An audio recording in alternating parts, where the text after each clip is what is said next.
Experience provide ചെയ്യുന്ന ഒരു വണ്ടി ഇതായിട്ടാണ് എനിക്ക് ഫീൽ ചെയ്തത്. അതുപോലെ ടയേഴ്സിന്റെ ഗ്രിപ്പിനെ പറ്റി എടുത്തു പറയണം. കാരണം ഹാർഡ് ബ്രേക്കിംഗ് ചെയ്ത് നോക്കിയിട്ടുണ്ടായിരുന്നു. നമ്മൾ വിചാരിച്ചിട്ട് തന്നെ നമുക്ക് വണ്ടി പിടിച്ചു നിർത്താൻ പറ്റുന്നുണ്ട്. പക്ഷേ ഹൈ റേഞ്ച് ഫോഗി കണ്ടീഷൻസ് ഓടിക്കുന്നുണ്ടെങ്കിൽ ഒരു ഓക്സിലറി ലൈറ്റ് കയറ്റേണ്ടി വരും. Hello Riders, how you doing? ഇന്ന് നമ്മുടെ ഉള്ളത് TVS Apache RTR 160 ആണ്. അപ്പാച്ചെ എന്നുള്ളത് TVSന്റെ പ്രീമിയം മോട്ടോർ സീരീസാണ്. 2005 ലോഞ്ച് ചെയ്ത TVS Apache 150 ആയിരുന്നു ഈ സീരീസിലെ ആദ്യത്തെ ബൈക്ക്. കറന്റ് 5 മില്യൺ, അതായത് 50 ലക്ഷം അപ്പാച്ചെ മോട്ടോർ സൈക്കിൾസ് ആണ് ഗ്ലോബലി റോഡിലുള്ളത്. അപ്പോൾ നമ്മുടെ കമ്മ്യൂണിറ്റി ടാബിൽ ലാസ്റ്റ് വന്നപ്പോൾ ഏറ്റവും കൂടുതൽ പേര് റിക്വസ്റ്റ് ചെയ്തത് ഈ ഒരു വണ്ടിയുടെ റിവ്യൂവിനായിരുന്നു. ഇന്നത്തെ വീഡിയോയിൽ ഇതിൻ്റെ എഞ്ചിൻ പെർഫോമൻസ്, റൈഡ് കംഫർട്ട് തുടങ്ങി ഈ വണ്ടിയെപ്പറ്റി നിങ്ങൾ അറിഞ്ഞിരിക്കേണ്ട എല്ലാ കാര്യങ്ങളും ഡിസ്കസ് ചെയ്യുന്നതായിരിക്കും. ഈ ഒരു സെഗ്മെന്റിൽ ഞാൻ ആൾറെഡി റിവ്യൂ ആയിട്ടുള്ള യൂണിക്കോൺ 160 ആണ്. അപ്പോൾ അതുമായിട്ടൊരു കമ്പാരിസൺ വേണമെന്നുണ്ടെങ്കിൽ നിങ്ങളൊന്ന് കമന്റ് ചെയ്യുക. അപ്പാച്ചെ സീരീസിൽ തന്നെ 2 വാൾവ്സ് വരുന്ന RTR 160 2V TVS ഇപ്പോഴും ഇറക്കുന്നുണ്ട്. കേരളത്തിൽ ഇതിന്റെ അവൈലബിലിറ്റി വളരെ കുറവാണ്, അല്ലെങ്കിൽ തീർത്തും ഇല്ലെന്ന് തന്നെ പറയാം. നോർത്ത് ഇന്ത്യയിൽ ചില സ്റ്റേറ്റ്സിൽ ആ വണ്ടിക്ക് ഇപ്പോഴും ഡിമാൻഡ് ഉള്ളതുകൊണ്ടാണ് TVS അത് ഡിസ്കണ്ടിന്യൂ ചെയ്യാതെ പോകുന്നത്.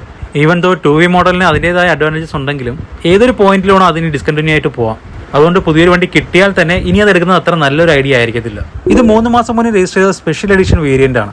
ഇനി വരുന്ന സ്പെഷ്യൽ എഡിഷൻസിൽ ചെറിയൊരു മാറ്റം വരുന്നുണ്ട്. അത് എക്സോസ്റ്റ് പൈപ്പിന്റെ ഡിസൈൻ ആണ്. ഇതിൽ വരുന്നത് വളരെ കോമ്പാക്ട് ആയിട്ടുള്ള ഡബിൾ ബാരൽ എക്സോസ്റ്റ് ആണെന്നുണ്ടെങ്കിൽ ഇനി വരുന്ന മോഡൽസിൽ ബൾബ് അപ്പ് എക്സോസ്റ്റ് ഡിസൈൻ ആണ് വരുന്നത്. ഇത് സ്പെഷ്യൽ എഡിഷനിൽ മാത്രമേ ഈ ഒരു ചേഞ്ച് വരുന്നുള്ളൂ. ബാക്കി എല്ലാ വേരിയൻസിലും ഡബിൾ ബാരൽ എക്സോസ്റ്റ് തന്നെയാണ്.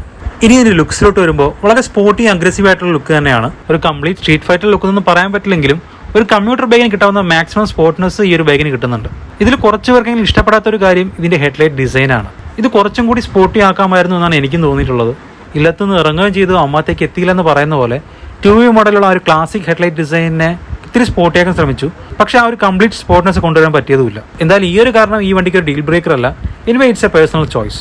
ഇതിൽ വരുന്നത് ഡബിൾ ക്രെഡിൽ ഫ്രെയിമാണ്. സിംഗിൾ ക്രെഡിനേക്കാളും ബെറ്റർ സ്റ്റെബിലിറ്റിയും കോർണറിങ്ങും ഹാൻഡ്ലിംഗും ഒക്കെ ഈ ഒരു ഡബിൾ ക്രെഡിൽ ഫ്രെയിം പ്രൊവൈഡ് ചെയ്യും. ഫ്രണ്ടിലും റിയറിലും 17 ഇഞ്ചിന്റെ അലോയ്സും TVSന്റെ തന്നെ റെമോറോ ടയേഴ്സുമാണ് വരുന്നത്. ഫ്രണ്ടിലെ 90 സെക്ഷന്റെ ട്യൂബ്ലെസ് ടയേഴ്സും 270 പെറ്റൽ ഡിസ്കും ഷോവയുടെ ടെലിസ്കോപ്പിക് സസ്പെൻഷനും കൊടുത്തിട്ടുണ്ട്. അതുപോലെ ഫ്രണ്ട് വീലിൽ മാത്രമേ ABS വരുന്നുള്ളൂ. ഇനി റിയറിലോട്ട് വരുമ്പോൾ 130 സെക്ഷന്റെ ട്യൂബ്ലെസ് റേഡിയൽ ടയറും 200 പെറ്റൽ ഡിസ്കും മോണോ റിയർ സസ്പെൻഷനാണ് വരുന്നത്. ഇനി അതുപോലെ എഞ്ചിൻ കോൾ, ഒരു ഇൻബിൽറ്റ് ക്രാഷ് കാർഡ്, പിന്നെ adjustable clutch and brake levers വരുന്നുണ്ട്. ഇത് വളരെ യൂസ്ഫുൾ ആയിട്ടൊരു ഫീച്ചറാണ്. ക്ലച്ച് ആൻഡ് ബ്രേക്ക് ഓപ്പറേഷൻസ് കുറച്ചും കൂടി ഈസി ആക്കാൻ ഇത് ഹെൽപ്പ് ചെയ്യും. സ്പെഷ്യൽ എഡിഷനിൽ മാത്രമേ ഇത് വരുന്നുള്ളൂ. ഇനി ഇതിന്റെ ബിൽഡ് ക്വാളിറ്റി, ഫിറ്റ് ആൻഡ് ഫിനിഷിലോട്ട് വരുവാണെങ്കിൽ 100% സാറ്റിസ്ഫാക്ടറി തന്നെയാണ്. ഇതിന്റെ ഫ്യൂൽ ടാങ്ക് ഫൈബറാണ്. ക്വാളിറ്റി ഇഷ്യൂസ് ഒന്നും ഫീൽ ചെയ്യുന്നില്ല. സെഗ്മെന്റിലെ മറ്റു ബൈക്സോട് കമ്പയർ ചെയ്യുമ്പോൾ ഓവറോൾ ബിൽഡ് ക്വാളിറ്റിയും ഫിറ്റ് ആൻഡ് ഫിനിഷും ഒട്ടും മോശമല്ല. ഇനി ഇതിന്റെ ഇൻസ്ട്രുമെന്റ് ക്ലസ്റ്ററിലേക്ക് വരുമ്പോൾ ബേസിക് ആയിട്ടുള്ള എല്ലാ കാര്യങ്ങളും വരുന്നുണ്ട്. ഇതിൽ നമ്മൾ മിസ് ചെയ്യുന്നത് real time mileage, average mileage, distance to MT, battery voltmeter, ഇതൊക്കെയാണ്. ഇനി വണ്ടിയിലോട്ടൊന്ന് ഇരുന്ന് നോക്കാം.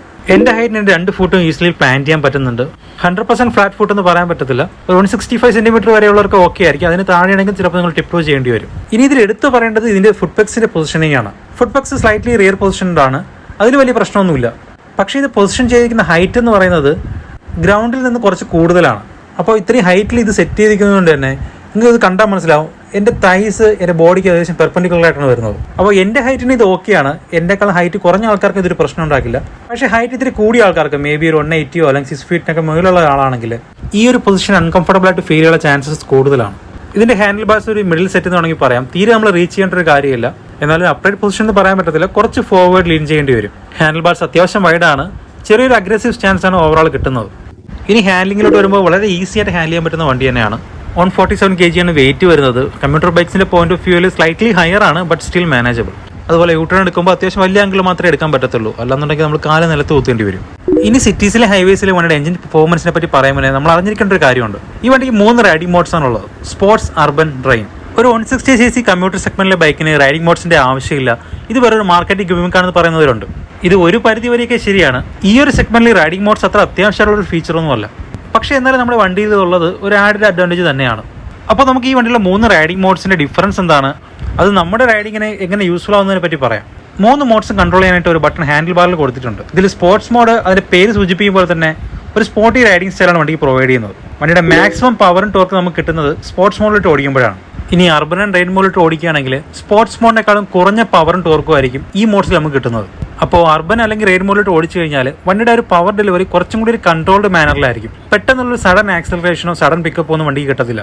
അപ്പോൾ സിറ്റി ട്രാഫിക്കിലൂടെ ഓടിക്കുന്ന സമയത്തും മഴ സമയത്ത് ഓടിക്കുമ്പോഴൊക്കെ നമുക്ക് വണ്ടി കുറച്ചും കൂടി ഈസിലി കൺട്രോൾ ചെയ്യാൻ പറ്റും. അതുപോലെ ബിഗിനേഴ്സിനും അവരുടെ ഇനിഷ്യൽ റൈഡിംഗ് ഡേയ്സിൽ വണ്ടി ഓടിക്കാൻ ഇത് ഹെൽപ്ഫുൾ ആയിരിക്കും. ഇനി അർബൻ ആൻഡ് റെയിൻ മോഡിൽ ഒരു മേജർ ഡിഫറൻസ് എന്ന് പറയുന്നത് റെയിൻ മോഡിലേക്ക് വരുമ്പോൾ ഇതിൽ ABS ഇൻഫർമേഷൻ കുറച്ചും കൂടി ഷാർപ്പാവും. ഫോർ എക്സാമ്പിൾ മഴയുള്ള സമയത്ത് റെയിൻ മോഡിലിട്ടാണ് നിങ്ങൾ വണ്ടി ഓടിക്കുന്നുണ്ടെങ്കിൽ ബെറ്റർ ട്രാക്ഷനും വെറ്റ് ഗ്രിപ്പും ABS ഇൻഫർമേഷൻ ബ്രേക്കിങ്ങും എല്ലാം കൂടുതലായിരിക്കും. അപ്പോൾ RTRൽ ഈ ഒരു ഫീച്ചർ എന്തായാലും ഒരു ഗിമിക്കല്ല. കാരണം ഞാൻ സ്പെസിഫിക്കലി അർബൻ ആൻഡ് സ്പോർട്സ് മോഡിലിട്ട് വണ്ടി എക്സ്റ്റെൻസീവായിട്ട് ഓടിച്ച് നോക്കിയതാണ്. വണ്ടി ഇനിഷ്യൽ പിക്കപ്പും ആക്സലറേഷനിലും ടോപ്പ് ആൻഡ് പെർഫോമൻസിലുള്ള ആ ഒരു ഡിഫറൻസ് ഒക്കെ നമുക്ക് ക്ലിയർ ആയിട്ട് മനസ്സിലാവും. സ്പോർട്സ് മോഡിലിട്ട് 100 kmph നമുക്ക് ഈസിലി എത്താൻ പറ്റുമെങ്കിൽ അർബൻ മോഡിൽ ഇട്ട് കഴിഞ്ഞാൽ 80 km വണ്ടിക്ക് വലിക്കാൻ വളരെ ബുദ്ധിമുട്ടായിരിക്കും. ഞാൻ കൂടുതലും ഓടിച്ചത് സ്പോർട്സ് മോഡിൽ തന്നെയാണ്. കാരണം വണ്ടിക്കുള്ള ആ ഒരു ഫൺ ടു റൈഡ് എക്സ്പീരിയൻസ് നമുക്ക് കിട്ടുന്നത് സ്പോർട്സ് മോഡിൽ തന്നെയായിരിക്കും. പക്ഷേ നിങ്ങളൊരു ബിഗിനറാണ്, അത്രയ്ക്ക് അങ്ങോട്ട് പൊളിച്ചോടിക്കാൻ താല്പര്യമില്ല, കുറച്ചുകൂടി ബെറ്റർ ഫ്യൂൽ എഫിഷ്യൻസി വേണം, അങ്ങനെയൊക്കെയാണെങ്കിൽ അർബൻ മോഡിലിട്ട് ഓടിക്കാം. അപ്പോൾ അതാണ് ഞാൻ നേരത്തെ പറഞ്ഞത്, റൈഡിംഗ് മോഡ്സ് അത്ര അത്യാവശ്യമുള്ള കാര്യമല്ലെങ്കിലും ഇതിന്റെ ഓപ്ഷൻസ് നമുക്കുള്ളത് എന്തായാലും ഒരു നല്ല കാര്യം തന്നെയാണ്. അപ്പോൾ ഇനി സിറ്റീസിലുള്ള വണ്ടി എഞ്ചിൻ പെർഫോമൻസിലോട്ട് വരുമ്പോൾ വളരെ സ്ട്രോങ് ആയിട്ടുള്ള ഇനീഷ്യൽ ആൻഡ് മിഡ് റേഞ്ച് പുള്ളാണ് വണ്ടി പ്രൊവൈഡ് ചെയ്യുന്നത്. ലോ ടു മിഡ് RPMസിൽ വളരെ ലീനിയർ ആയിട്ടാണ് പവർ ഡെലിവർ ആകുന്നത്. അതായത് നമ്മൾ കൈ കൊടുക്കുന്നതനുസരിച്ച് വണ്ടി ഗ്രാജുവൽ ആയിട്ട് കയറി പോവുകയാണ്. നല്ല രീതിയിൽ ലോ ആൻഡ് ടോർക്ക് പ്രൊവൈഡ് ചെയ്യുന്നുണ്ട്. അതുപോലെ ഗ്ലൈഡ് ത്രൂ ടെക്നോളജിയും വരുന്നുണ്ട്. ഗ്ലൈഡ് ത്രൂ ടെക്നോളജി എന്ന് വെച്ചാൽ നമ്മൾ ക്ലച്ച് താങ്ങാതെയോ അല്ലെങ്കിൽ ആക്സിലേറ്റർ കൊടുക്കാതെ തന്നെ വണ്ടി ഒരു എഞ്ചിൻ നോക്കിയോ ചെയിനടിയോ ഇല്ലാതെ മൂവ് ചെയ്യും. ഫസ്റ്റ് ഗിയറിൽ അപ് ടു 7 km, സെക്കൻഡ് ഗിയറിൽ അപ് ടു 12 kmph, തേർഡ് ഗിയറിൽ 17 kmph. ഈ ഒരു രീതിയിൽ ത്രോട്ടിൽ കൊടുക്കാതെ തന്നെ വണ്ടി മൂവ് ചെയ്യും. നല്ല രീതിയിൽ ലോ ആൻഡ് ടോർക്കുള്ള എല്ലാ വണ്ടികളിലും ഇതൊരു ആഡഡ് ഫീച്ചർ അല്ലെങ്കിൽ കൂടി എഞ്ചിൻ ബിഹേവ് ചെയ്യുന്നത് ഇങ്ങനെ തന്നെ ആയിരിക്കും. എനിവേ ഇതിന്റെ ഗുണം എന്താണെന്ന് വെച്ചാൽ നല്ല ബമ്പർ ടു ബമ്പർ ട്രാഫിക്കിൽ ഒരു ആക്റ്റീവ് ഓടിക്കുന്ന ഈസിനസോട് കൂടി ഈ വണ്ടി നമുക്ക് കൊണ്ടുപോകാൻ പറ്റും. 4th ഗിയറിൽ 25ഉം 5th ഗിയറിൽ 30 km സ്പീഡ് നമുക്ക് വണ്ടി ഓടിച്ചുകൊണ്ട് പോകാം.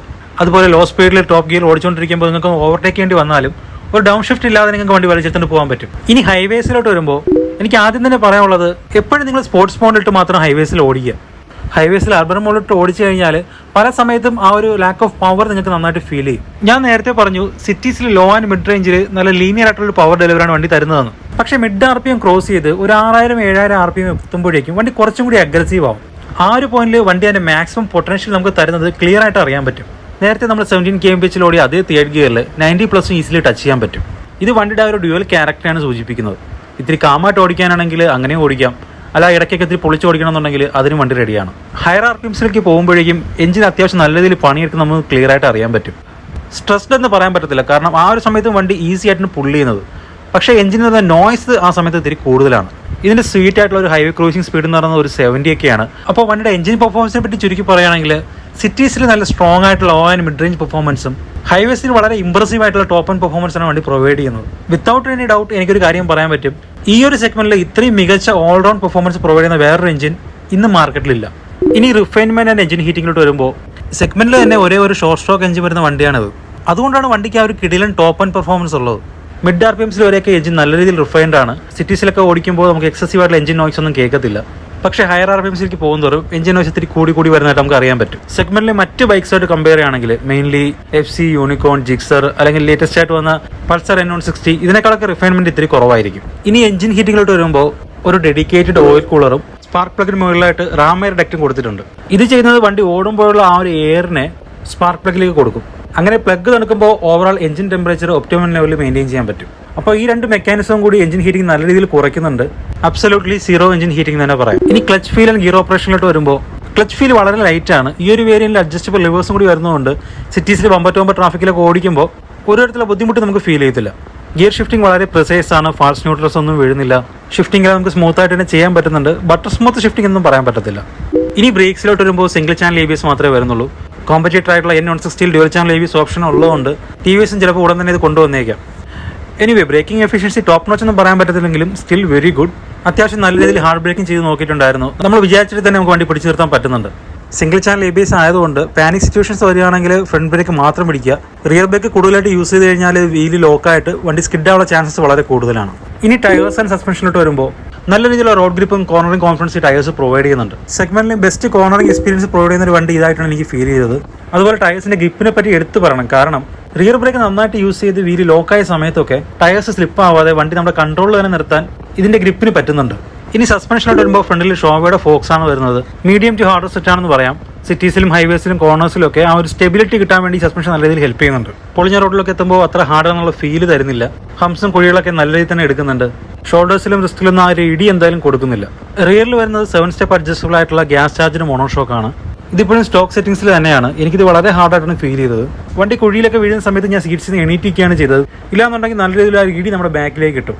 എനിവേ ഇത് അഡ്ജസ്റ്റബിൾ ആണ്. നമ്മുടെ കംഫർട്ടിനനുസരിച്ച് പിന്നീട് ഇത് ചേഞ്ച് ചെയ്താൽ മതിയാവും. ഇനി സീറ്റിംഗ് കംഫർട്ടിലോട്ട് വരുമ്പോൾ അത്യാവശ്യം സ്പോഞ്ചി ആയിട്ടുള്ള സീറ്റ്സ് തന്നെയാണ്. അത്യാവശ്യം വൈഡാണ്. അതുകൊണ്ട് ഇരിക്കുമ്പോൾ ഒരു ഡിസ്കംഫർട്ട് നമുക്ക് ഫീൽ ചെയ്യത്തില്ല. നമ്മൾ റൈഡ് ചെയ്യുന്ന സമയത്ത് ടാങ്കിനെ ഹഗ് ചെയ്തിരുന്നാൽ മാത്രമേ ഇത്തിരി എൻഗേജിംഗ് ആയിട്ട് ഓടിക്കാൻ പറ്റത്തുള്ളൂ. അപ്പോഴൊക്കെ റൈഡർ സീറ്റിന്റെ ഒരു 30% എങ്കിലും ഒഴിഞ്ഞു കിടപ്പുണ്ടാവും. ഒരു കണക്കിന് അത് നല്ലതാണ്, കാരണം പില്ലിയന് കുറച്ചും കൂടി റൂം ഉണ്ടാവും. റൈഡർ സീറ്റ്സിന്റെ കാര്യത്തിൽ ഞാൻ കംപ്ലീറ്റ്ലി സാറ്റിസ്ഫൈഡ് ആണ്. ലോങ് ടൂറിങ്ങിനൊക്കെ ഈ സീറ്റ്സ് വളരെ കംഫർട്ടബിൾ ആയിരിക്കും. ഇതിലൊരു മോഡിഫിക്കേഷൻ നിങ്ങൾക്ക് ചെയ്യേണ്ടി വരുമെന്ന് എനിക്ക് തോന്നുന്നില്ല. ഇനി പില്ലിയൻ കംഫർട്ടായിട്ട് വരുമ്പോൾ പില്ലിയനായിട്ട് ഞാൻ വണ്ടിയിൽ കുറച്ച് നേരം പോയിട്ടുണ്ടായിരുന്നു. സീറ്റിംഗ് വൈസ് ഇത് ഓക്കെയാണ്, വലിയൊരു ബുദ്ധിമുട്ടൊന്നുമില്ല. പക്ഷേ ഞാൻ നേരത്തെ പറഞ്ഞ പോലെ റിയർ സസ്പെൻഷൻ ഇത്തിരി ഹാർഡായതുകൊണ്ട് ഹമ്പിലും കുഴിയിലൊക്കെ ചാടുന്ന സമയത്ത് ആ ഒരു ഇടി പില്ലിയൻ നന്നായിട്ട് കിട്ടുന്നുണ്ട്. മോണോഷോക്ക് വരുന്ന മിക്ക വണ്ടികളിലും പില്ലിയൻ്റെ അവസ്ഥ ഇത് തന്നെയാണ്. എനിവേ സസ്പെൻഷൻ അഡ്ജസ്റ്റ് ചെയ്ത് കഴിഞ്ഞാൽ ഒരു പരിധി നമുക്ക് കുറയ്ക്കാം. ഇനി ഹെഡ്ലൈറ്റ് ആൻഡ് മിറർ വിസിബിലിറ്റി വരികയാണെങ്കിൽ LED ഹെഡ്ലൈറ്റ് ആണ് വരുന്നത്. LED ഹെഡ്ലൈറ്റ്സ് എടുത്ത് മിക്ക വണ്ടികളിലും നൈറ്റ് വിസിബിലിറ്റി ഇത്തിരി മോശമാണ്. പക്ഷേ ഈ വണ്ടിയുടെ ഹെഡ്ലൈറ്റ് വിസിബിലിറ്റി ഓക്കെയാണ്, മോശമൊന്നും പറയാൻ പറ്റത്തില്ല. ചെറിയ പോക്കറ്റ് റോഡ്സിലൊക്കെ രാത്രി ഞാൻ അത്യാവശ്യം ഓടിച്ചിട്ടുണ്ടായിരുന്നു. അപ്പോഴൊന്നും എനിക്ക് വലിയൊരു ബുദ്ധിമുട്ട് ഫീൽ ചെയ്തില്ല.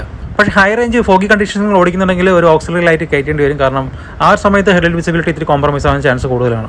ഇനി മിറേഴ്സിലോട്ട് വരുവാണെങ്കിൽ എനിക്ക് അത്ര സാറ്റിസ്ഫാക്ടറി ആയിട്ട് തോന്നിയിട്ടില്ല. എൻ്റെ സൈസിന് എനിക്ക് ഇടയ്ക്കിടയ്ക്ക് മിറേഴ്സ് അഡ്ജസ്റ്റ് ചെയ്യേണ്ടി വരുന്നുണ്ടായിരുന്നു.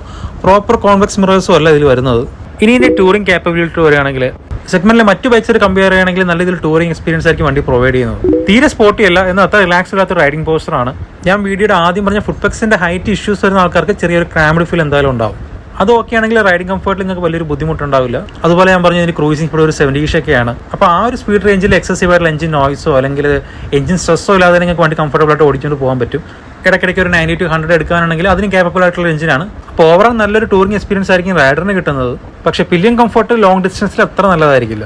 ഇനി ഇതിൻ്റെ സർവീസ് കോസ്റ്റ് ആൻഡ് സ്കെഡ്യൂളിലോട്ട് വരികയാണെങ്കിൽ ഈ ഒരു പാർട്ട് നിങ്ങൾ ശ്രദ്ധിച്ച് കേൾക്കുക. വണ്ടി എടുത്ത് ആദ്യത്തെ 1 വർഷത്തിനകം ചെയ്യേണ്ട 5 സർവീസ് ഫ്രീ ആണ്. 3000 കിലോമീറ്റർ അല്ലെങ്കിൽ 3 മാസത്തിലൊരിക്കലാണ് ഓരോ സർവീസും ചെയ്യേണ്ടത്.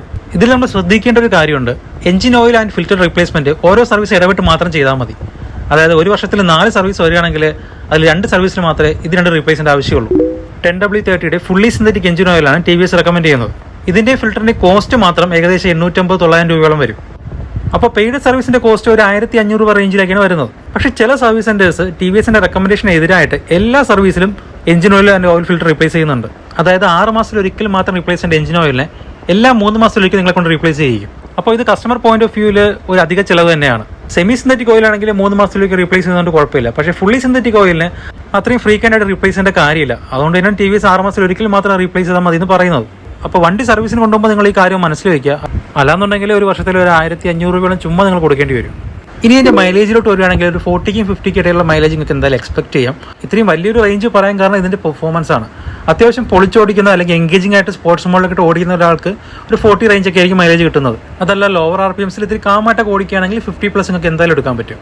ഇനി ബജാജ് പൾസർ N160 ആയിട്ടുള്ള എൻ്റെ ഒരു കമ്പാരിസൺ പറയാം. ആ വണ്ടി ഞാൻ ഇതുപോലെ എക്സ്റ്റെൻസീവ് ആയിട്ട് ഓടിച്ച് നോക്കിയിട്ടില്ല.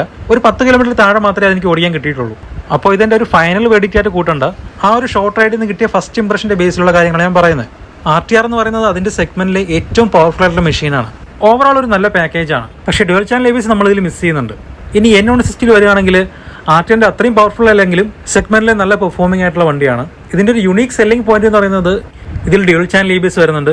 ഈ ഒരു കമ്പ്യൂട്ടർ സെഗ്മെന്റിലെ മറ്റൊരു ബൈക്കിനും ക്ലെയിം ചെയ്യാൻ പറ്റാത്ത ഫീച്ചർ. പിന്നെ N160യുടെ എഞ്ചിൻ കുറച്ചും കൂടി റിഫൈൻഡ് ആണ്. അതുപോലെ സസ്പെൻഷൻ ഫീഡ്ബാക്ക് RTRനേക്കാളും കുറച്ചും കൂടി ബെറ്റർ ആയിട്ടാണ് ഫീൽ ചെയ്തത്. അപ്പോൾ കൺക്ലൂഡ് ചെയ്യുകയാണെങ്കിൽ RTR ഒരു പവർഫുൾ പെർഫോമിംഗ് ആയിട്ടുള്ള കമ്പ്യൂട്ടറും N160 ഒരു ഓൾറൗണ്ട് പാക്കേജ് ആണെന്ന് പറയാം. ഇനി ഇതിന്റെ വേരിയൻസിലോട്ട് വരുമ്പോൾ മെയിനായിട്ട് 2 വേരിയൻസ് ആണുള്ളത്, സ്റ്റാൻഡേർഡ് ആൻഡ് സ്പെഷ്യൽ എഡിഷൻ. സ്റ്റാൻഡേർഡിൽ തന്നെ 3 സബ് വേരിയൻസ് ഉണ്ട്, standard drum, standard disc, standard top end. ഏറ്റവും ബേസിക് ഉള്ള സ്റ്റാൻഡേർഡ് ഡ്രം വേരിയന്റിൽ റിയർ ബ്രേക്ക് ഡ്രം ആണ് വരുന്നത്. സ്റ്റാൻഡേർഡ് ഡിസ്കിലോട്ട് വരുമ്പോൾ റിയർ ബ്രേക്ക് ഡിസ്കും, സ്റ്റാൻഡേർഡ് ടോപ്പ് എൻഡിലേക്ക് വരുമ്പോൾ റിയർ ഡിസ്ക് ബ്രേക്കും ബ്ലൂടൂത്ത് കണക്ടിവിറ്റിയും വരും. ഇനി സ്പെഷ്യൽ എഡിഷനിലോട്ട് വരികയാണെങ്കിൽ കുറച്ചും കൂടി ഡിഫറൻസസ് ഉണ്ട്. ഒന്ന് adjustable clutch and brake levers വരുന്നുണ്ട്. 2 സ്റ്റാൻഡേർഡ് വേരിയൻസിനുള്ളതിനേക്കാളും ഡിഫറൻ്റ് ആയിട്ടുള്ള ഒരു ബൾബ് എക്സോസ്റ്റ് ആണ്. അതുപോലെ കംപ്ലീറ്റ്ലി ഡിഫറൻ്റ് ആയിട്ടുള്ള കളർ ഓപ്ഷൻസും വരുന്നുണ്ട്. ഇനി കമ്മ്യൂണിറ്റി ടാബിൽ വന്ന കുറച്ച് ക്വസ്റ്റ്യൻസിലോട്ട് വരാം. ഏറ്റവും ആദ്യത്തേത് പില്ലിയൻ കംഫർട്ട്. പില്ലിയൻ കംഫർട്ടിനെ പറ്റി ആൾറെഡി സംസാരിച്ചിട്ടുണ്ട്, മൈലേജിനെ പറ്റി സംസാരിച്ചിട്ടുണ്ട്, ടൂറിംഗ് കേപ്പബിലിറ്റി നമ്മൾ ഡിസ്കസ് ചെയ്ത കാര്യമാണ്. ഡ്യുവൽ ചാനൽ ABS വരുമോ? ഡ്യുവൽ ചാനൽ ABS വരാനുള്ള ചാൻസസ് വളരെ കൂടുതലാണ്. ഞാൻ വിചാരിക്കുന്നത് ഈ വർഷം എന്തായാലും ഡ്യുവൽ ചാനൽ ABS TVS കൊണ്ടുവരും. കാരണം N160 ഡയറക്റ്റ് കോമ്പറ്റീറ്റർ ആയിട്ടുള്ള വണ്ടിയിൽ ഡ്യുവൽ ചാനൽ ABS ഉള്ളതുകൊണ്ട് എപ്പോൾ വേണമെങ്കിലും അടുത്തൊരു അപ്ഡേറ്റിൽ TVS അത് കൊണ്ടുവരും. ഇനി ബിൽഡ് ആൻഡ് പാർട്സ് ക്വാളിറ്റി പറ്റി ആൾറെഡി ഞാൻ പറഞ്ഞിട്ടുണ്ട്. ഓവറോൾ ഒരു സാറ്റിസ്ഫാക്ടറി ബിൽഡ് ക്വാളിറ്റി തന്നെയാണ്. ടയർ ഹഗ്ഗർ പോലെ ചില സ്ഥലങ്ങളിൽ ഇത്തിരി ഫ്ലിംസി ആയിട്ട് തോന്നുന്നുണ്ട്. N160 കമ്പാരിസൺ ആൾറെഡി പറഞ്ഞിട്ടുണ്ട്. ടയർ സബ്സൈസ് ചെയ്യുന്നതിൽ എന്തെങ്കിലും ഇഷ്യൂ ഉണ്ടോയെന്ന്. ടയർ സബ്സൈസ് ചെയ്യുമ്പോൾ അതിന് കുറച്ച് മെറിറ്റ്സും ഡിമെറിറ്റ്സും ഉറപ്പായിട്ടും ഉണ്ട്. മെറിറ്റ്സ് എന്ന് പറയുന്നത് ബെറ്റർ റോഡ് ഗ്രിപ്പ്, അതുകൊണ്ട് തന്നെ ബെറ്റർ ബ്രേക്കിംഗ് പെർഫോമൻസ് ഉണ്ടാവും, ബെറ്റർ ആയിട്ട് കോർണർ ചെയ്യാൻ പറ്റും, പിന്നെ ഓവറോൾ വണ്ടിയുടെ ലുക്കും കൂടി ഇമ്പ്രൂവ് ആവും. ഇനി ഡിമെറിറ്റ്സിലോട്ട് വരികയാണെങ്കിൽ ഒന്ന് ഫ്യൂൽ എഫിഷ്യൻസി എന്തായാലും കുറയും. രണ്ട് വണ്ടിയുടെ പെർഫോമൻസും ഹാൻഡ്ലിംഗിലും നല്ല രീതിയിൽ നെഗറ്റീവ് ഇമ്പാക്ട് എന്തായാലും ഉണ്ടാവും. 3 സ്പീഡോമീറ്റർ എറർ വരാം. അതുപോലെ ABS ട്രാക്ഷൻ കൺട്രോൾ പോലുള്ള ഇലക്ട്രോണിക് ഫീച്ചേഴ്സ് ഫെയിൽ ആവാൻ ചാൻസസും ഉണ്ട്. അപ്പോൾ റെയിൽവേ സെനാരിയോയിൽ ഡെയിലി കമ്മ്യൂട്ടിങ്ങിലൊക്കെ സബ്സൈസ് ചെയ്യുന്നത് അത്ര വർത്തായിട്ടുള്ള കാര്യമല്ല. Chain sprocket quality and durability ഇത് മെയിൻലി മെയിൻ്റെനൻസിനെ ബേസ് ചെയ്ത് തന്നെ ഇരിക്കും. 8,000 മാറിയ ആൾക്കാരുണ്ട്, അതുപോലെ 25,000 മേലെ ലൈഫ് കിട്ടിയവരുണ്ട്. ചെയിൻ എപ്പോഴൊക്കെ ഡേർട്ടി ആയിരിക്കുന്നു അപ്പോഴെല്ലാം ക്ലീൻ ചെയ്യുക, എപ്പോഴൊക്കെ ഡ്രൈ ആയിട്ടിരിക്കുന്നു അപ്പോഴെല്ലാം ലൂബ് ചെയ്യുക. അപ്പോൾ ഇത് ഫോളോ ചെയ്ത് കഴിഞ്ഞാൽ നിങ്ങൾക്ക് നല്ല രീതിയിൽ ചെയിൻ ലൈഫ് ഉറപ്പായിട്ട് കിട്ടും. 25,000 മിനിമം ഈ ചെയിൻ ലൈഫ് കിട്ടേണ്ടതാണ്. ചെയിൻ മെയിൻ്റെനൻസ് എങ്ങനെ കുറഞ്ഞ ചിലവിൽ ചെയ്യാന്നതിനെ പറ്റി ഒരു ഡീറ്റെയിൽഡ് വീഡിയോ ഞാൻ ആൾറെഡി ചാനലിൽ ചെയ്തിട്ടുണ്ട്. അപ്പോൾ അത്രയൊക്കെയാണ് അപ്പാച്ചി RTR 160 പറ്റി പറയാനുള്ളത്. നിങ്ങൾ അറിഞ്ഞിരിക്കേണ്ട അല്ലെങ്കിൽ അറിയാൻ ആഗ്രഹിച്ച കാര്യങ്ങളും ഷെയർ ചെയ്യുമെന്ന് വിചാരിക്കുന്നുണ്ട്. ഏതെങ്കിലും വിട്ടുപോയിട്ടുണ്ടെങ്കിൽ അല്ലെങ്കിൽ ഡൗട്ട്സ് എന്തെങ്കിലും ഉണ്ടെങ്കിൽ കമൻറ്റ് ചെയ്യുക, അല്ലെങ്കിൽ ഇൻസ്റ്റയിൽ എനിക്ക് ഡയറക്റ്റ് മെസ്സേജ് അയയ്ക്കുക. പുതിയൊരു വീഡിയോ ആയിട്ട് ഉടൻ തന്നെ കാണാം. Till then ride safe, bye bye.